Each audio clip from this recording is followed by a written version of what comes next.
ओम नमो भगवते वासुदेवाय। जय जगन्नाथ दर्शक बंधु आसूची आगक पवित्र अक्षय तृतीया।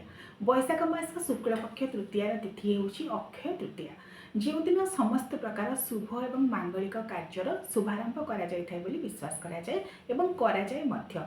जदि एही दिन कौनसी प्रकार शुभ कार्य मांगलिक कार्य पुण्यमय कार्य आरंभ करा जाय एवं स्नान दान तप श्राद्ध यज्ञ जेते सब देवकर्म करा जाय ताहार पुण्य फल मध्य अखंड भाव में मिली थाए बा अक्षुण्ण भाव में मिली थाए बोली विश्वास करा जाय। सेथिपई पवित्र अक्षय तृतीया दिन अनेक प्रकार शुभ कार्य करा जाय थाए। तेबे आसंतु जानिबा एही वीडियो रे कोन कोन शुभ कार्य आपण माने एही दिन करि परिबे एवं कोन कार्य एही दिन केबे भी करिबे नाही से संपर्क में विशद भाव में आलोचना करिबा। जेहेतु बैशाख मास शुक्ल पक्ष तृतीयार तिथि अक्षय तृतीया, एही दिन महाप्रभु श्री जगन्नाथଙ୍କର विश्व प्रसिद्ध रथयात्रार शुभारंभ होता है। रथ काठ अनुकूल हो रथ निर्माण कार्य आरंभ हुए। स्वतंत्र भाव में रथ खड़ारे रथ निर्माण कार्य शुभारंभ करा जाए। ता सहित चंदन यात्रार मध्य शुभारंभ। महाप्रभु तांकर चलंती प्रतिमा मदन मोहन श्रीदेवी भूदेवी और श्रीक्षेत्र पंच महादेव सहित नरेन्द्र पुष्करणी रे चाप खेलती। बाहर चंदन यात्रा 21 दिन धरी अनुष्ठित हुए। तापर भीतर चंदन महाप्रभुंकर 21 दिन धरी अनुष्ठित हुए ज्येष्ठ शुक्ल चतुर्दशी पर्यंत। एवं यही दिन मध्य भगवान परशुराम तांकर मध्य जयंती जयदेवंकर जयंती। यही दिन मध्य पवित्र अक्षय स्नान करा जाए। जेहेतु यह अक्षय तृतीया यही दिन अक्षय स्नान करा जाए। तत्सहित रेवती विवाह मध्य यही दिन पड़ुछि एवं अक्षय मुठी अनुकूल करा जाए। यही दिन विशेष भाव में कृषि भित्तिक पर्व भाव में मध्य अक्षय तृतीया जनाशुना। सरकारी स्तर में मध्य औपचारिक भाव में यही दिन कृषक दिवस पालन करा जाउछि। तेणु पवित्र अक्षय तृतीया तिथिटी ए सब स्वतंत्रता को बहन करिथाय। एबे आसंतु दर्शक बंधु जानिबा एही दिन आपण माने कोन कार्य करि परिबे, कोन शुभ कार्य करि परिबे एवं कोन करिबे नाही।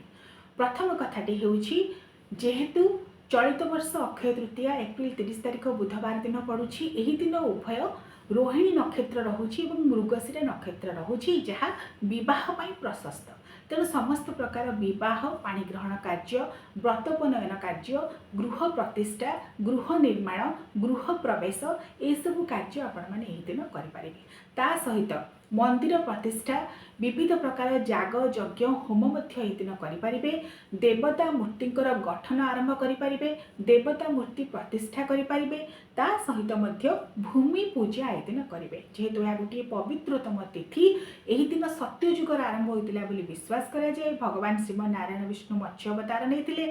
तेणु भूमि पूजा करि परिबे। कोनोसी भी अनुकूल कार्य एही दिन आरंभ करि परिबे।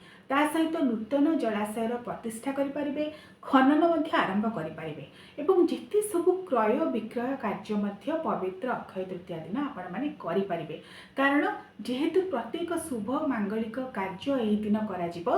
तेणु जदि आपण किछि किनिबा को चाहुचंती बा किछि बिकिबा को चाहुचंती एही दिन मध्य करि परिबे।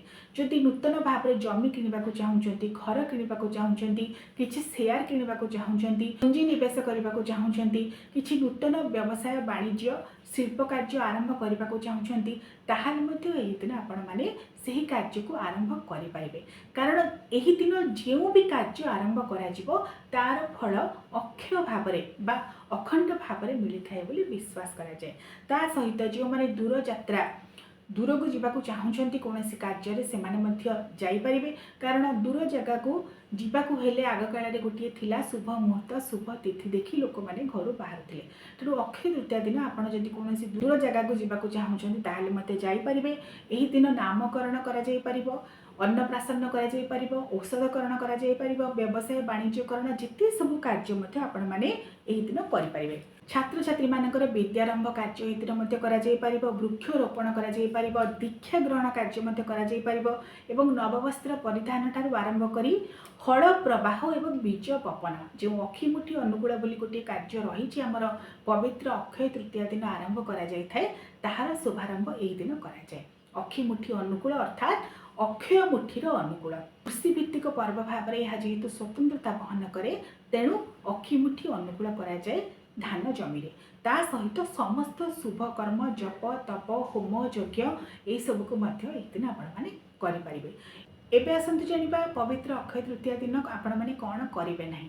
प्रथम कथाटी होउची दर्शक बंधु एही दिन कला रंगर वस्त्र निजे परिधान करिवे नाही किंबा जो ठाकुर को आपण माने पूजा करूछंती देवी देवता को तांको मध्य कला रंगर वस्त्र पिंधेबे नाही किंबा कला रंगर कोनोसी वस्त्र किनिबे नाही बा परिवार सदस्य केही कला रंगर वस्त्र पिंधिबे नाही बा कला रंगर वस्त्र को मध्य दान देबे नाही। द्वितीय कथाटी होउची आपण माने एही दिन कौनसी प्रकार कला रंगर फूल मध्य देवता को देवे नहीं कला रंगर भोग मध्य देवे नहीं जेपरिक आम राशि लड़ू गुड़े तैयारी होता है कला रंग विशिष्ट कौन भोग नैवेद्य दिन ठाकुर को देवे नहीं ता सहित कला रंगर द्रव्य कौन किणवे नहीं कि व्यवहार करेंगे नहीं कारण जेहेतु अक्षय तृतीया दिन सत्यजुगर आरंभ होता है विश्वास करा जाए एवं सत्यर रंग हो सदा सर्वदा धला से अक्षय तृतीया दिन जदि कौन कला रंगर वस्तु आपण मैंने किणुंट व्यवहार करुँच देवता को देउछंती बा काहाकू दान देउछंती ताहार प्रभाव क्षुण्ण हो जाए अर्थात ताहा पुण्य फल दिए नहीं बोली विश्वास करा जाए सेथिपाई अक्षय तृतीया दिन मन रखिबे कला रंगर कौन द्रव्य किणवे नहीं व्यवहार करेंगे नहीं देवी देवता को देवे नहीं किंबा काहाकू दान मध्य देवे नहीं एवं तापर जिनसटी होउची लौह जिनस लौह धातुर कौन जिनस आपण मैंने दिन किणवे नहीं क्रय विक्रय करेंगे नहीं किणवे नहीं कि बिके नहीं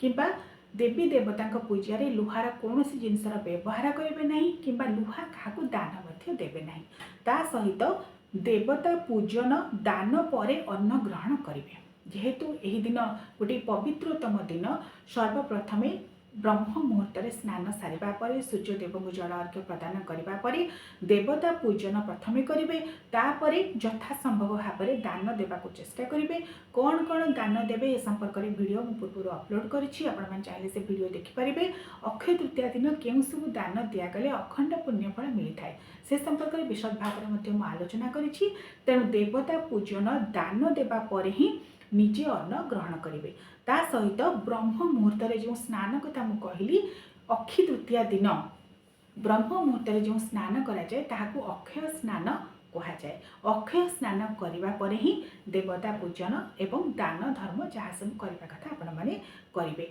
ता सहित यही दिन कटुवाक्य पर निंदा पर चर्चा असूया स्वार्थपरता भाव असत अन्याय अधर्म भली ये सब कार्य करेंगे नहीं कारण जेहेतु सत्यजुगर शुभारंभ होता पवित्र अक्षय तृतीया दिन तेणु यही दिन ये सब कार्य को केबे भी प्रश्रय देवे नहीं निजर मन प्राण हृदय को स्वच्छ करने सहित निजर भाव को निर्मल करने सहित परम ब्रह्म परमात्मा प्रति निजर भक्ति नैवेद्य अर्घ्य को समर्पण करेंगे एवं यही दिन सारा स्नान दान जप तप श्राद्ध यज्ञ ये सबुरे निजर समय को अतिबाहित करेंगे आसूची आगक पवित्र अक्षय तृतीया यही अवसर में आपण मानक अनेक अनेक अभिनंदन। ओम श्री श्री जगन्नाथाय नमो।